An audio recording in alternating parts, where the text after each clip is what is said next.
panelists. We've got Vice President for Research at Utah State University, Lisa Moreau, Governor Cox, Vice President of Research at the University of Utah, Aaron Rothwell, and John Wagner, the Director at the Idaho National Laboratory. So if you can join me and give everybody a warm welcome.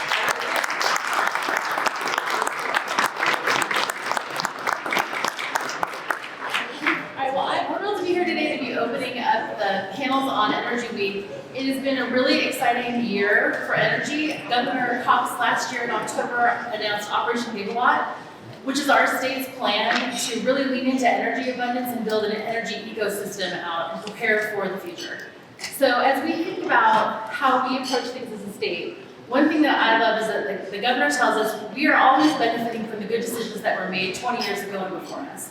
And so all of us today are here because we want to make sure that we're making good decisions for the future to have a sustainable economy and opportunity and quality of life. So with that in mind, I want to go ahead and get started on questions. And we'll start with the governor. You know, each one of you represents a different part of the West Innovation Engine. And so if you could talk to me about how you see these roles fitting together to accelerate energy innovation, that would be great. So we'll start with the governor and then we'll go to Lisa. Perfect. Good morning, everyone, and welcome. It's great to have all of you here on this beautiful campus. We've got a big football game coming up soon that we're excited about. We got the field right behind us, just a perfect spot. Let me just say, it's been a rough week for Utah, and we sure appreciate all of your support, all of your love and prayers for everybody that's been impacted. It just means a lot. So thank you.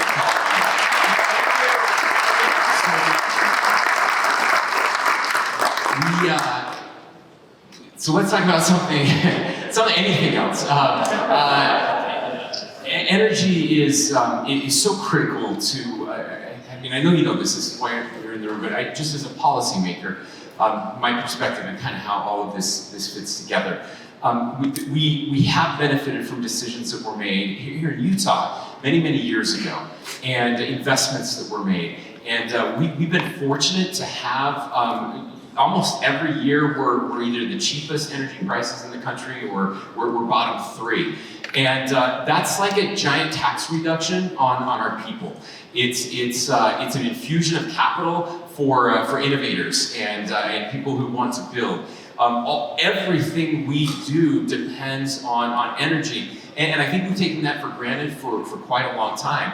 I'm taken by a statement that I read recently from a friend and an author, a podcaster, Derek Thompson, who some of you may listen to or know. Derek is seen as kind of a futurist a little bit, and somebody asked him, how do you predict the future? How are you so good at it? Give me some advice on predicting the future. He said, I can't give you any advice on predicting the future because I don't know how to do it. You can't predict the future, that's impossible. He said, but what I do is try to accurately describe the present.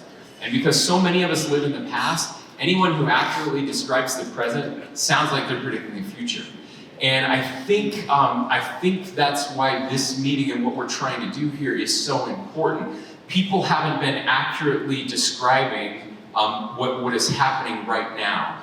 And what is happening right now is a leap forward in the need for more energy. Obviously, with artificial intelligence, the incredible amount of energy that it takes, this arms race that we are in right now with China and other adversaries across the globe that we have to get right. And that is happening right now. This is not something that's going to be happening a year from now. It's actually happening right now, and too many people just don't realize that. And so that's why we launched Operation Gigawatt. I do believe that public policy is really important in this space in two ways.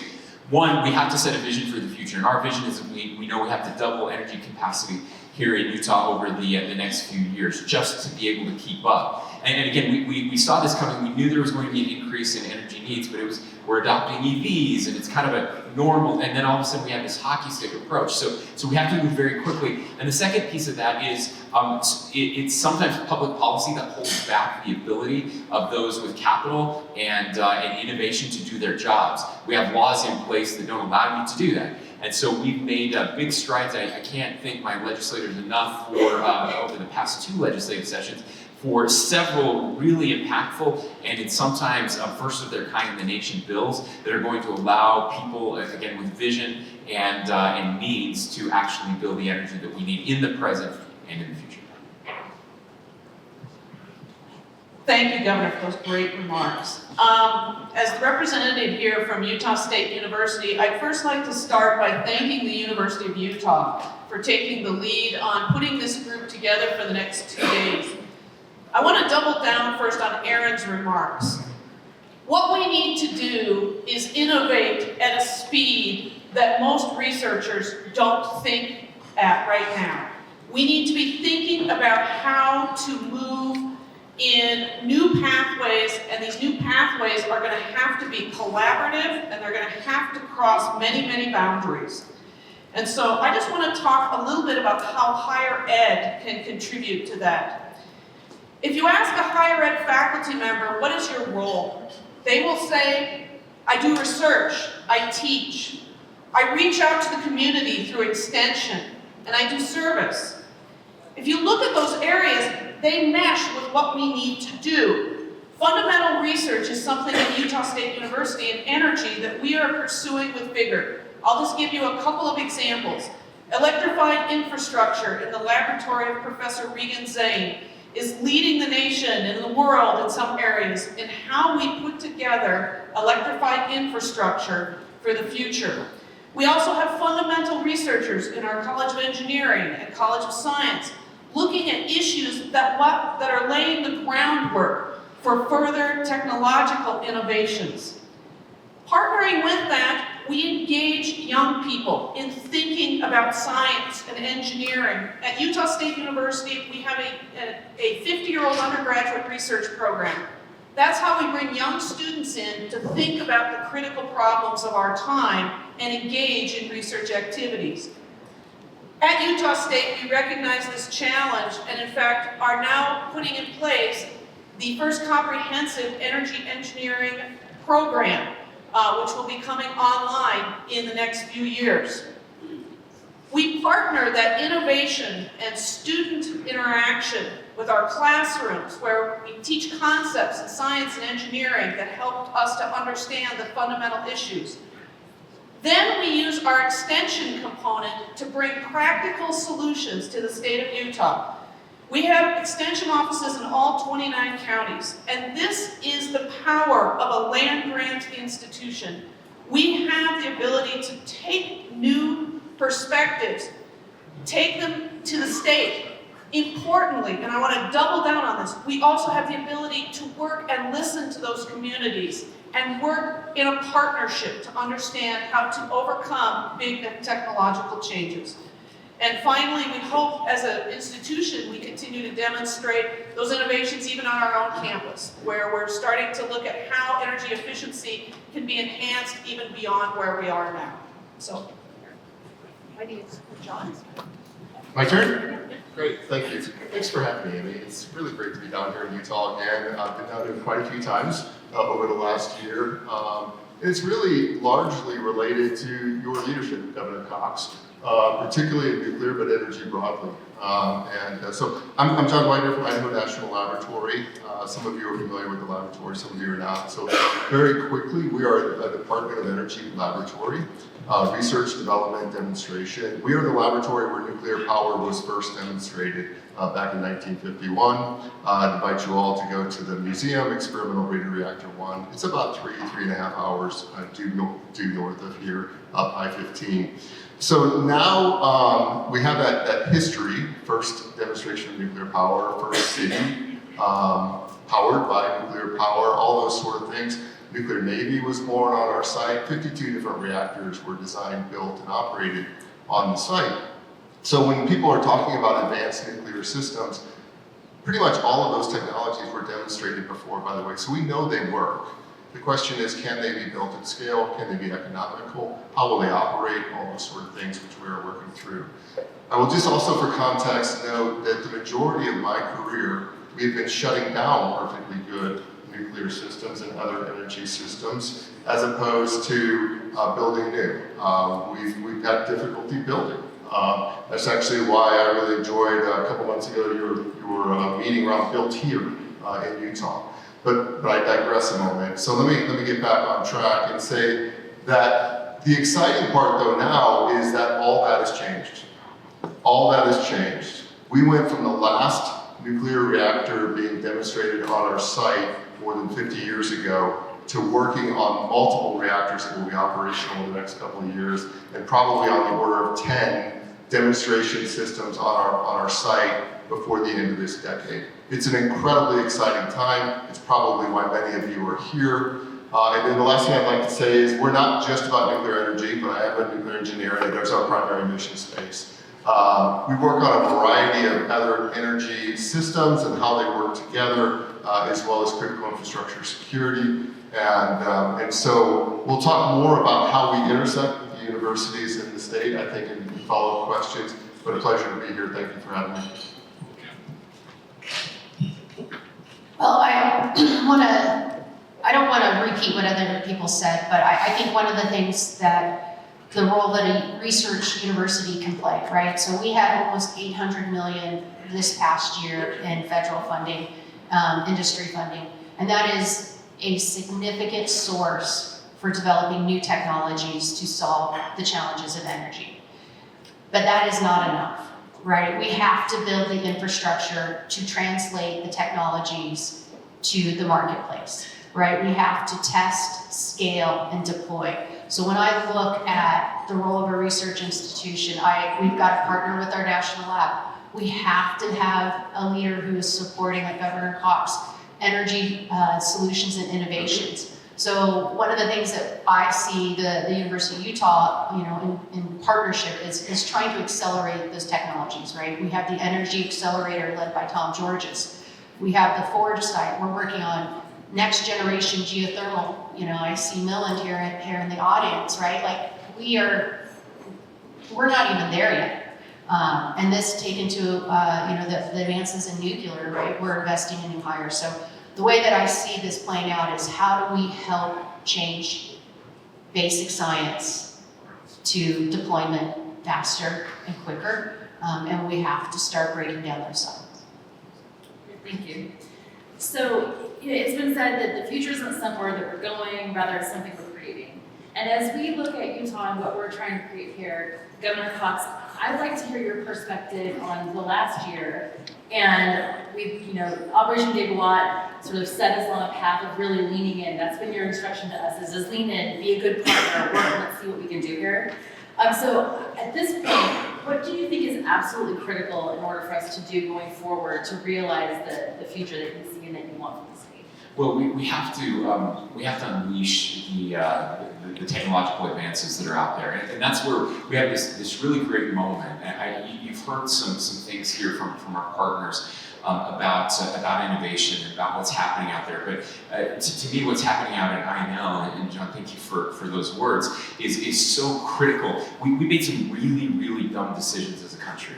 I turned 50 this year, and that's when we started making those bad decisions. I don't know if I had something to do with that, but basically that we were building nuclear, 130 nuclear projects across the country in about the space of 12 years, a really short amount of time from the 60s and the 70s into the 70s, and then we just stopped, and then again turning off perfectly good, clean energy, and so that we have to have a complete mind shift change. That's the first thing that has to happen, and it is happening. I think that paradigm shift is really important.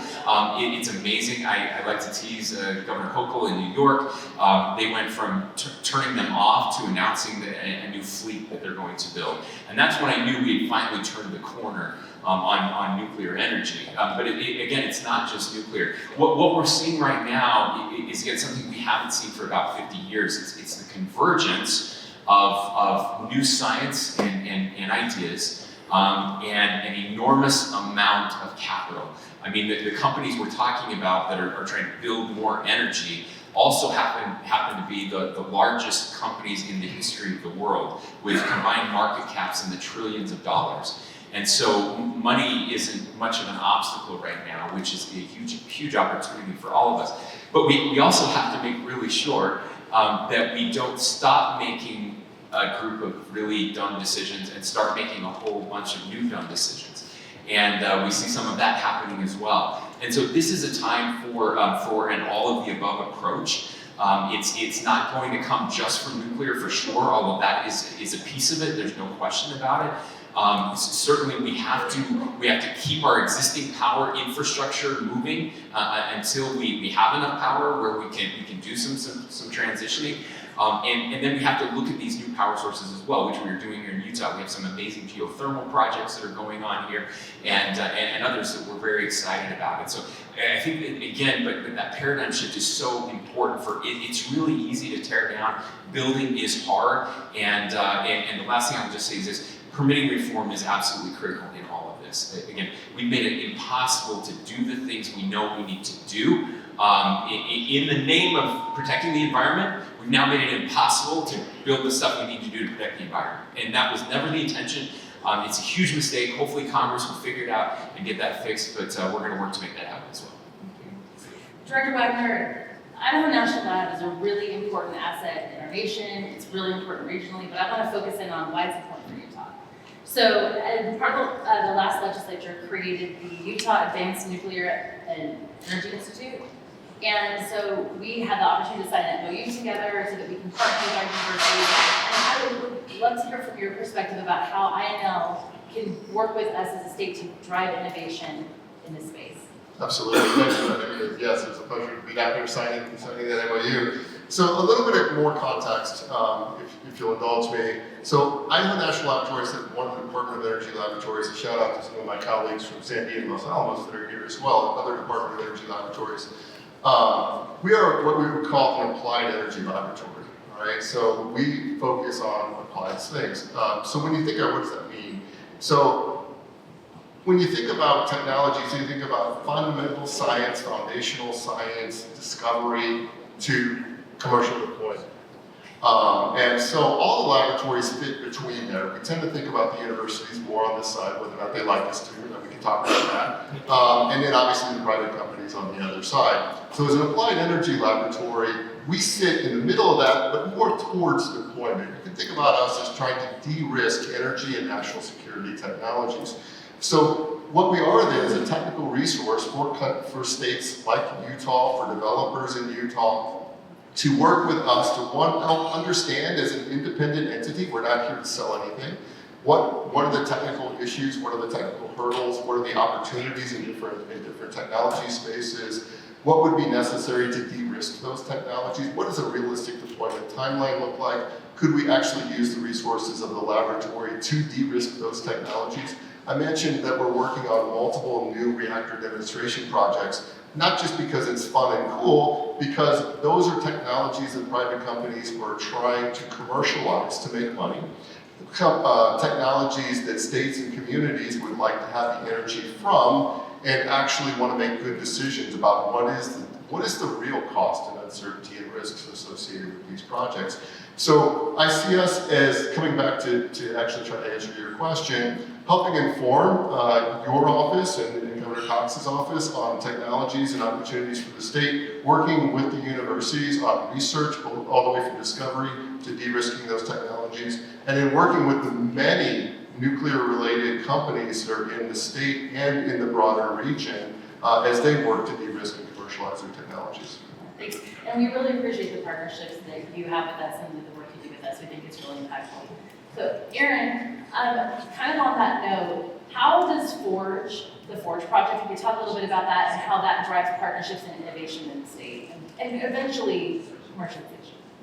Well, I think that is a perfect example of what a partnership around R&D needs to happen, right? Because that it was, it's the largest Department of Energy grant awarded in our country, and it's in Milford, Utah. And it has, we didn't know if it was going to work, right? So that is kind of the role of the university, right? So taking risks, and we're pushing the envelope too on, can we drill deeper? Can we keep it hotter, longer, right? And you just don't know until you have these types of test beds. So when you think about John's comments here, right? Like I see I see kind of a new role for universities. We got to stop thinking we can do everything. And we got to reduce the silos, and we got to partner with national labs and industry and not worry so much about IP and who's going to get licensing revenue, but what is it going to take to get the technology from testing and to the next stage for de-risking and then scaling. And so that's kind of the way that I see Forge working. It has influenced Virgo, right? Almost all the technology from Forge has led to Virgo. And there's more and more new geothermal companies coming out there. So we got to promote the competition, move forward with the next generation of technologies. And so that's kind of where I see the University of Utah. And Lisa, for you, how do you see Utah State University shaping the future of energy in the state and innovation? Well, first I want to thank the governor and Idaho National Labs for kind of opening the space for us to think about, and our faculty to think about new partnerships into the nuclear arena. I think, as Aaron pointed out, it's in the early stage technology development, and the ways we need to operate need to open up, and these partnerships are incredibly important. And so that's something at Utah State University we're looking to bring more of those discussions into light very quickly. And I just wanted to point out, I think that's a wonderful role for the universities, exactly what we're doing here today, to provide the space to discuss and evaluate technologies as we rapidly advance. The other thing I would say is just we need to remember that the public is going to engage in these technologies eventually. We need to be thinking about how do we work with the public, and this is where areas like community engaged research and keeping the community engaged in how the technology is changing and how it may affect them, we believe is an important part of moving this whole area forward. So Governor Cox, you're always looking for solutions, and you're willing to reach across the aisle, across state lines, even across the world. And as you evaluate Utah and our energy future and think about your Disagree Better initiative, do you see places where in energy we need to focus on disagreeing better to be able to move forward and nourish partnerships to make things happen? Yeah, and that's happening. So one of the reasons I'm so hopeful in this space is, as I do talk to my fellow governors and others all across the country, this is not, it's turning from kind of a conservative versus liberal, Republican versus Democrat issue on energy to all of us just trying to figure it out. One of the things I like about being a governor is that we always say that potholes aren't partisan. We actually have to get stuff done. Congress does not, but we do. And people are watching and holding us responsible. And so when I hear my fellow governors on the left sounding like conservatives, I'll just say this: we've been in rooms together having conversations about energy development where you couldn't tell who were the Republicans and who were the Democrats in the room unless you knew ahead of time. Because they all realize, Michelle Lujan Grisham in New Mexico, very left-leaning, but I think they're second in oil and gas production in the country behind Texas. So understanding how important that resource is, and understanding that there's a lot of fossil fuels being burned all across the world, and if that's going to happen, it should be using our standards and our coal, but also hearing my very conservative governors talking about decarbonization. Wyoming and North Dakota, by the way, are the two states that are closest to being carbon neutral, which would probably surprise a lot of people. Very, very red states. And understanding how important solar energy is, especially with batteries, and what's happening in the battery space right now is incredible, which gets us very close to true dispatchable power from a solar source, which is different than kind of early solar. Seeing how all of this is converging in a way where we can find common ground. Now, we're not going to agree on everything for sure, and you're going to continue to hear those debates. But I do believe, for example, around permitting reform, that is an area where there now seems to be broad consensus that NEPA is broken, that it's insane that so I got elected as a county commissioner in 2008 in a small county. We had a presentation from a company that was looking at bringing a transmission line across our state in 2009, and they got approvals last year. That's crazy. It can't take 15 years to build a transmission line. And by the way, through all of that process, we didn't save another tree, they didn't save another animal. It's the same pathway they proposed in the beginning, basically. All we did was triple the cost of that. We estimate, others estimate, people smarter than me estimate, that for every year of delay in an infrastructure project, the price increases 20%, okay? That's a hidden tax on our people, right? And so that's where we're starting to see this bipartisan support. We're not going to agree on every single piece of it, but can we agree on 80% of it? And if we can, let's fix that. And that, I truly believe that we're on the cusp of some great leaps forward if we can get Congress to get their crap together. So. True. Director Wagner, as a national lab, you work with a variety of different stakeholders from the federal government, academia, industry, and across the board. From your experience, what's the key to bringing all of these diverse partners together to actually make things happen? It starts with having a clear idea of mutual interest and what goals you're trying to accomplish together. I can't help but build off a little bit of what I heard from Senator Lee and Governor Cox and say that nations with abundant energy dominate, and nations without it are dominated. And that's why this really becomes a bipartisan issue. You can translate that to regions and states as well. A state that is a net exporter of energy is in control of their own destiny. I'm sure many of you're in this room, so you already know the correlations with energy and all sorts of metrics on bettering human lives. Whether that's longevity, quality of life, etc. I will put in a plug. Our Secretary of Energy, when he was CEO of Liberty, put out a report called Bettering Human Lives. It talks all about the impacts of energy and what it does to our lives, to economic prosperity, etc. And so I just wanted to put that in there because what we're talking about here is so important for this state, this region. It's one of the reasons I'm down here because of that. But coming back to your question, in terms of how do you get these partnerships to be effective, it really does start with clear mutual benefits. When I think for example, the MOU between Wyoming, Idaho, and Utah, each of those states could be competing with each other, or they could decide we have a common interest, common goals, each of us have something to bring to the table, let's bring those things to the table and work together.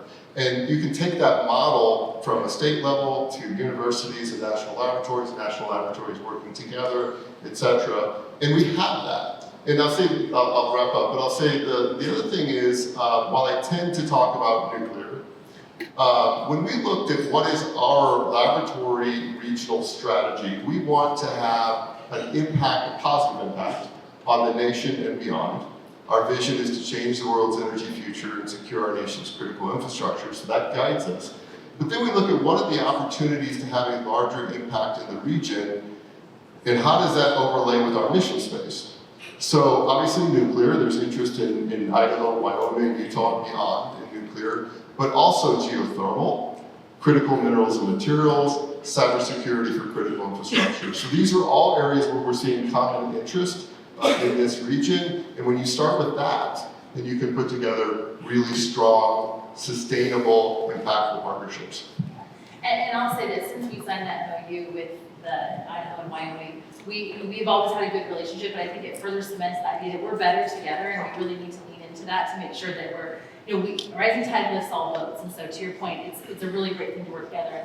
And I think the partnerships that we have are really what drive our success. When we look at the future of energy and we look at the past of energy, rural Utah has played an incredibly important role. We've proudly powered the West for decades, and it's just in our DNA.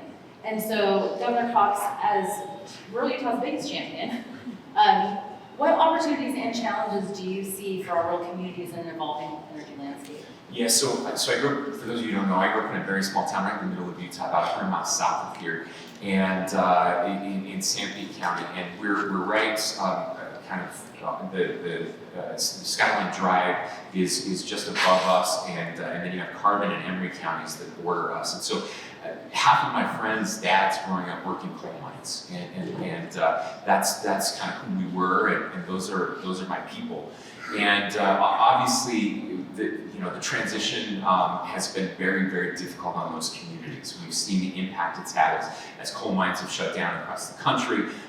We've seen it in other places where deindustrialization has happened and jobs have moved to other places and overseas, and that's been incredibly difficult.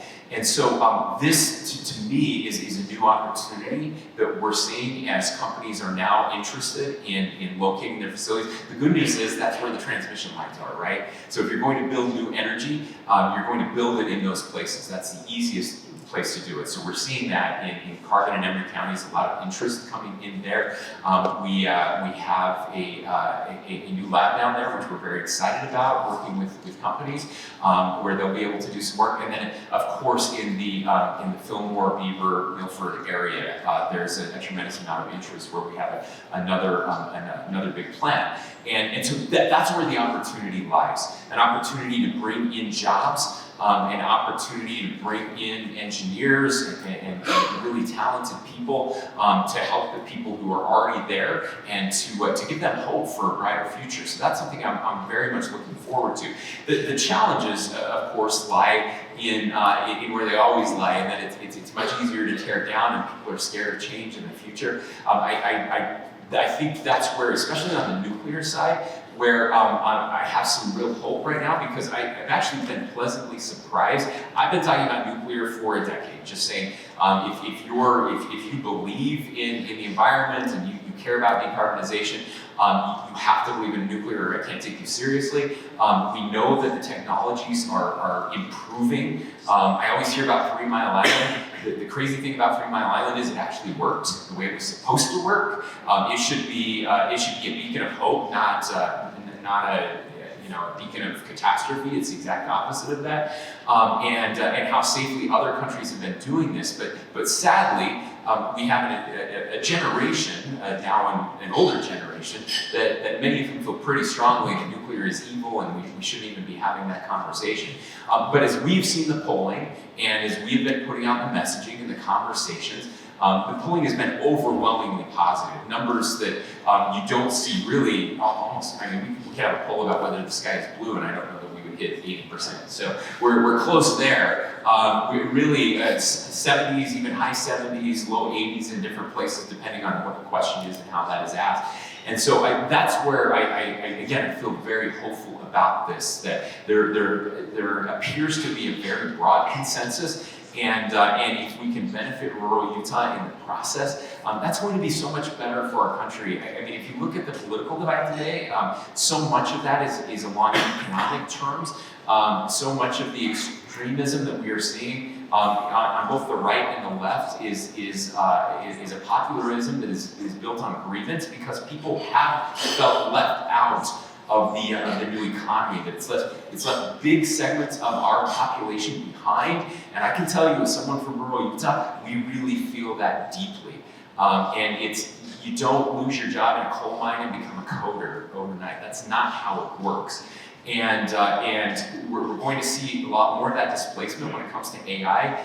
That will probably happen more in urban areas and more in white-collar jobs, which is something we've never seen before. So we're at this very tumultuous time. Anything we can do to reestablish economic certainty in the lives of people is going to make us a healthier country overall. So, Lisa, Utah State University calls rural Utah home, and as a track worker working with rural communities. And so when you hear innovation and collaboration, from your perspective, what does that look like in rural Utah? Well, first I'd like to start, Governor, we can probably compare small towns. I'm from a very small town in the very agricultural Midwest. And so I think like an agricultural type person. And so I think When I look at rural Utah, I think of farmers. I think of how changes in energy are affecting their ability to do the work that they want to do. And so where do I go from there? Challenges are opportunity for innovation.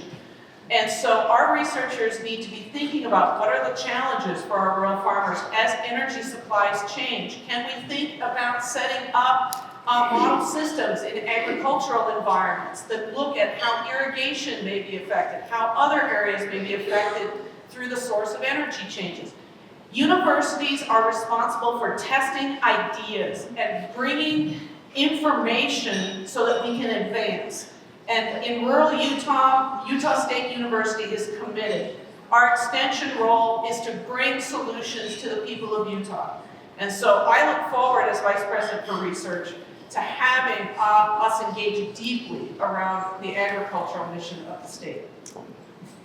And I don't think that there is a discussion with an industry partner that I have, or frankly, academic partner, where we don't talk about workforce and the needs that we have surrounding workforce.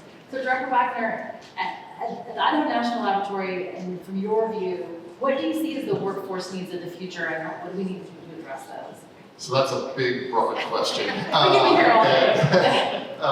But let me parse it into two parts. Sort of, I think about workforce for the laboratory, and I think about workforce for the industries that we are trying to support. And so when I think about workforce for the laboratory, we're a big lab. We're 890 square miles, and so we have the research and development staff. We have all the technicians, and then we have a lot of people that take care of the site. And those are everywhere from security folks to all sorts of facilities and site services type of positions. So when I think about that, our biggest challenge has been recruiting, actually, frankly, across the board. And then even sort of more getting segmented into nuclear people, nuclear operators, people with hands-on nuclear experience, because we just hadn't been training those folks for a long time. And then cybersecurity experts as well have been areas where we've really had to focus. But I want to be clear, it's been across the board. We hire everything from PhD nuclear engineers or material scientists to technicians that work in the facilities and everything in between. So we've actually worked very intentional with our local community college, with other community colleges, with our universities, actually with our high schools to try to develop that workforce. And so that has been working pretty well. But let me say then, but we've been growing. So for example, we have grown from about 4,000 people 6-7 years ago to about 6,400 people today. So we've been very focused on workforce. But actually, I'm less concerned about our workforce. That might sound strange. I'm more concerned about the private sector workforce and what that looks like going forward. When you think about building new nuclear plants, new geothermal plants, opening up new mines for critical materials, that's going to require a lot of people. I think it's going to benefit a lot of those rural communities. When I think about rural Utah, by the way, first I think about the parks, so they're incredibly. But then I think about critical materials and resources in this state. But sorry, I'm going long-winded on you again. But I think about who are those crafts, those technicians that are going to build these things, and are we positioned today for the kind of numbers that are going to be required. The Vogtle plants in Georgia, when they were built, reportedly 30,000 workers were involved in building those now they're large reactors, but 2 large reactors. Where are those folks going to come from to enable us to, our current administration goal is to quadruple nuclear power by 2050. That is a huge, huge workforce challenge. That's the one actually I'm the most concerned about. So Governor Cox, as you listen to what Director Wagner has to say and think about Utah from a holistic perspective, what's your view on workforce development and vision for that? Yeah, well, as I listen to him, it's terrifying, and it really is. I agree. Again, it's on the nuclear side, we had a generation of people, many of whom are now retiring or are retired. And it's not just that; it's so much more. We need to build. I mean, we need to build more homes. We need more builders, and it's really interesting. Again, the kind of the switch that has been made from an economy where kind of the blue collar worker struggled to now an economy where we're desperate to find more trade and technical education.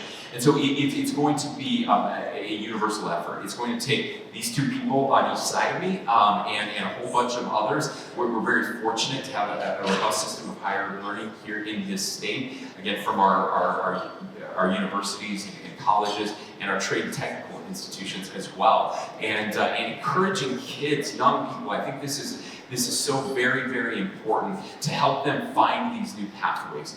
I will just give a pitch here, one I make often, that I think we made a huge mistake as a country in the way that we educate our young people. We've separated work from education for far too long.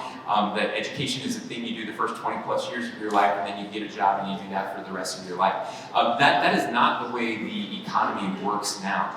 We have to get work earlier into education, and we have to get education later into work as we continue to learn new skills and have new opportunities. I don't say this often, but it's the one area where I think the European model is a little better, where they've tied work and education together at a much earlier age to help kids figure out what they want to do, not just in high school, but even into kind of our middle school, junior high levels. And we're working to do a lot more of that, a lot more apprenticeship work, giving kids opportunities to get off of campus and somewhere else to see how it all works, decide what they want to do, and get them on a path very early, so that they're getting, they're graduating from high school with certificates where they can go and have a very good job and career if they want that, or they can take that and go to one of our institutions of higher learning and build on top of it. I think having a skill and having a degree, those are two. We should be pushing both of those things. Not saying every kid needs a bachelor's degree. That was bad for our country and bad for our education. But there are lots of things we can do together. I think hitting on pathways is a really important thing. And so for Lisa and then Aaron, you guys are obviously on the front lines at universities of workforce development. How are you working on that and then integrating higher ed with those pathways and all of the other jobs that need to go into the workforce that aren't necessarily higher ed degrees?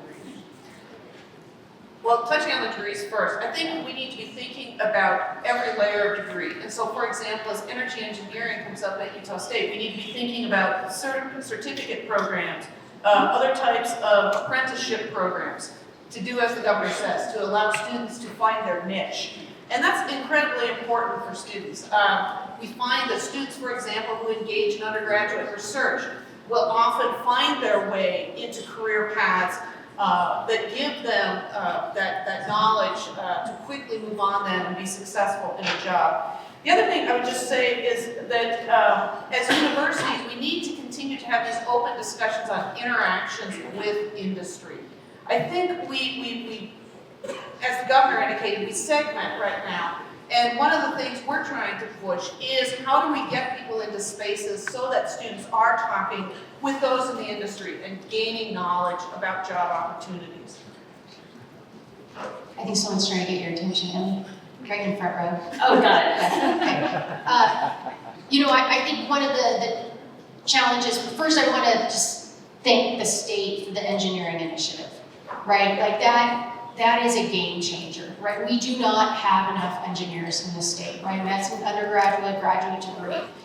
However, the pipeline is not there for STEM workforce. So how we're interacting is we are rethinking how we are interacting with the public school systems, right? And bringing in exposure to those STEM fields so that when we talk about workforce development and building nuclear plants, we also have a crisis coming down the pipe around STEM-focused careers. And if we can't interact earlier and expose kids in kindergarten, I really love Governor Cox's concept of bring work in with the concept of education. Especially with, I would say some of our international students that comprise the largest STEM workforce graduate degrees here in the country, right? Like, we got to change the pipeline immediately. And so going back to my earlier remarks, and I know we're out of time, is, how the state of Utah responds in the next 3 to 5 years will dictate the next 20 years. And we have to start thinking about national security, moving our research in that area, global competitiveness, and economic stability. And that comes at the heart of the workforce. Thanks, Erin. Okay, we're going to wrap it up with one last question for Governor Cox. How do you see, what's your prediction for how innovation will reshape the West in the future? Well, look, we'll respond to this moment, and I truly believe that the way that we have in the past.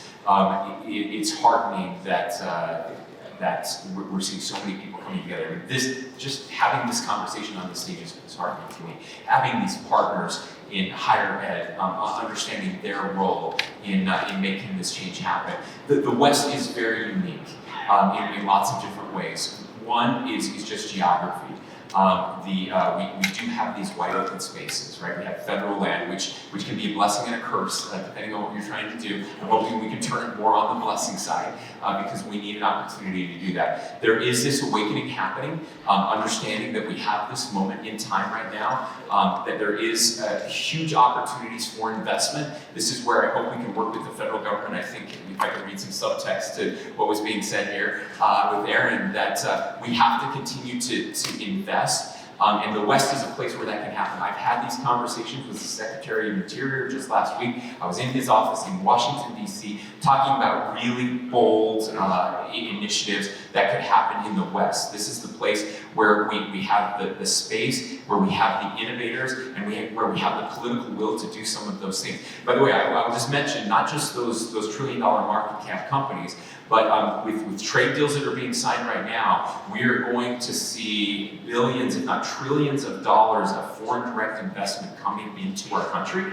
And much of that will be coming here into the West. And so all of these things give us an opportunity. But I've heard the term de-risking several times right now. And I appreciate that term because I think it's really important.